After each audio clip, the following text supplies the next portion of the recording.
You might think of GPUs as devices built for rendering graphically intensive video games, and that's true. But GPUs have also become extraordinarily important for deep learning.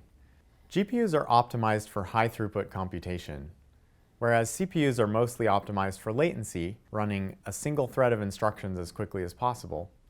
GPUs are optimized for throughput, running as many simultaneous computations as possible. Throughput computing is important for computer graphics because we want to update lots of pixels on the screen at the same time. And it turns out that throughput computing is also important for deep learning because the computations fundamental to deep learning have a lot of parallelism. What level of acceleration do you typically see when you move from training a network on a CPU to a GPU? It depends on a lot of factors, including how the software we're running has been designed and the precise CPU and GPU we're comparing. For example, the low power processor in your laptop is going to be much slower than a big server processor.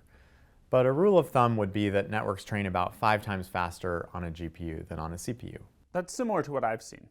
And I know from my own experience that it's just so much faster and easier to make progress when my network is training 5 or 10 times faster, and I have all that extra time to experiment with new approaches and get fast feedback on how they work.